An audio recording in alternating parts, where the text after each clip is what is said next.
folks over at the True North Eager Beaver podcast brought to the world's attention recently a very strange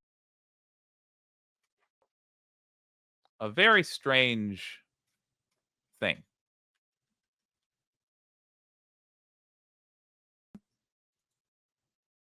I'm going to show you here.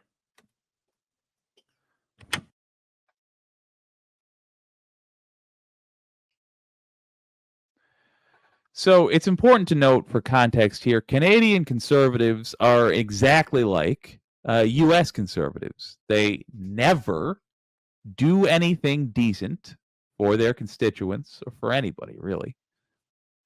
They constantly lie. They constantly use fake patriotism to manipulate their voters. And David Dole, this is also the True North Eager Beaver podcast, brought this up, but David Dole also talked about a recent ad released by Pierre Poliver, talking about, well, you'll see. It was cut in a way that I would expect the Republican Party to cut something. Party of Canada deleted a campaign video shortly after sharing it, and I got the video. So I'm going to share this with you and discuss the clear reason, I think, as to why they deleted it. But their reason for deleting it, for me, isn't the reason that they should have deleted it. The reason to delete it is because this video is so goddamn bizarre. So first, credit here to Rachel Gilmore for bringing this to my attention on Twitter, saying ratioed hard and deleted. Tragic.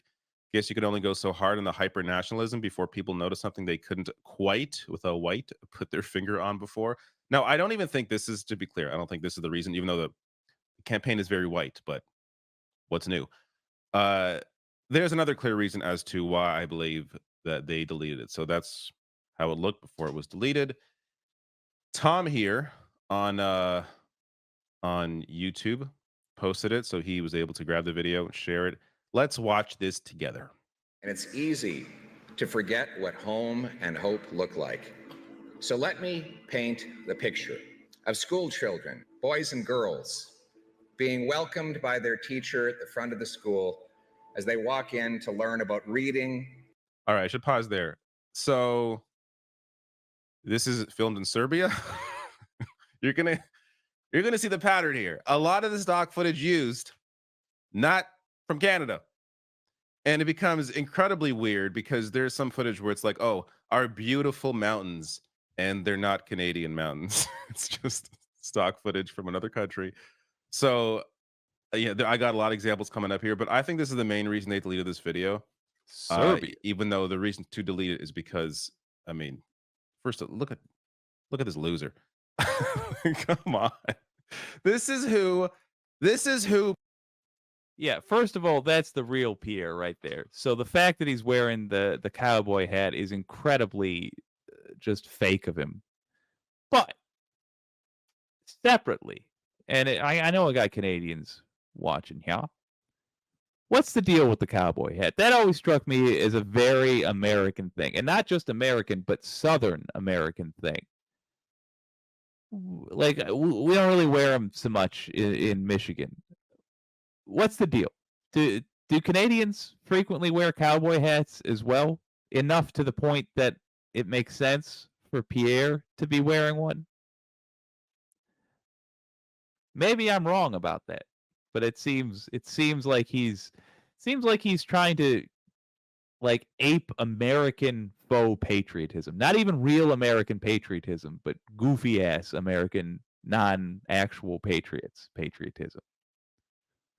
Like the kind of people that say they're patriots but have a rebel flag, the motherfuckers, a slaver flag, those kinds of folks.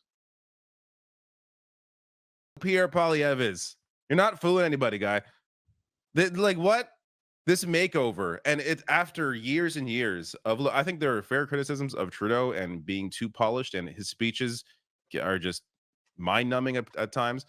But to criticize someone else for being, too polished, and then to go through this massive makeover. Good point, AC. Western. And have the cowboy hat on top of that. It's just so incredibly it's so forced. It's so fake. Like these people that complain about career politicians, Pierre Poilievre has been in parliament Okay, since good point. his early 20s, the only Just career he's ranchers ever in known. Alberta. Fair enough. So this makeover is not fooling anybody. Writing, arithmetic, and our proud history. Before walking in the door, though, they look back at Dad in his pickup truck who's dropped them off. He rolls down that suburban street with his window. Okay, that's from an American suburb, so filmed in the USA. So we're clear on that. Down that suburban street with his windows open, in the school zone, driving slowly so that he can hear that beautiful crackling sound of hammers pounding nails. Wait a minute. Canadian lumber. Okay, before I even give context of the clip, Yeah. his windows are down so we can hear hammers cracking nails into Canadian lumber. What the fuck? Okay. So Dole here is talking about how the B-roll that they used is all from like American places It's and easy to forget well, it's like from American places and like Serbian places. And ironically, I mean, I've used B-roll in like of Canada in my own productions, and all you have to do is say, "Give me something from Canada." B-roll website. There's lots of it. Not surprisingly, it's a massive country. But anyway, the strange thing is, maybe I saw the wrong thing. That doesn't appear to be the cut of the commercial I saw. That one looked much worse. The Serbian kid, all that. I'll play for you guys the original commercial, or maybe it's the new cut they released. I'll play for you guys the cut of the commercial I saw, and you let me know if you think the B-roll is actually from Canada. And it's easy to forget what home and hope look like.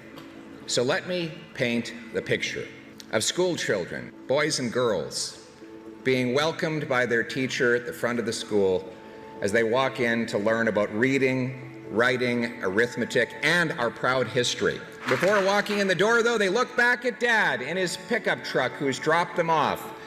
He rolls down that suburban street with his windows open, in the school zone, driving slowly so that he can hear that beautiful crackling sound of hammers pounding nails into Canadian lumber on newly built and affordable Canadian homes. When he gets to the gas station, he fills his tank with affordable and lower taxed Canadian-made energy. He makes his way out into the countryside where he's going to go and service a well, and he looks out his windows and sees those big, prestigious barley or canola fields, the combines out there doing their work, the cattle grazing on the countryside, producing the best food from the best farmers anywhere on earth. And he looks up, and what does he see? He sees a brand new fighter jet.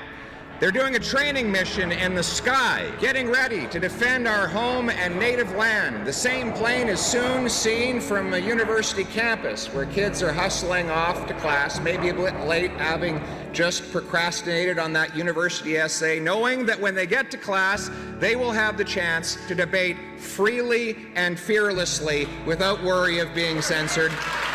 Later in the day, that whole family of the student, that welder, the kids, moms and dads come together for a big family celebration because it's been 10 years since one of the adult kids in the family has been sober and overcome his drug addiction. And they gather around the table to have a big, beautiful dinner to celebrate some wonderful venison that was shot with totally legal Canadian firearms.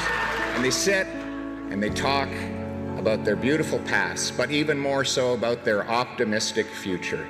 And as the little ones conk off and it's time to take them home, Grandma and Grandpa see them off to the car, and the car leaves the driveway, and they turn and they look west. And what do they see? They see wheat, foothills, Rockies, and a big blue twilight sky. and they look each other in the eye and they say, we're home. These are our people. That is our country. This is our home, your home, my home, our home. Let's bring it home.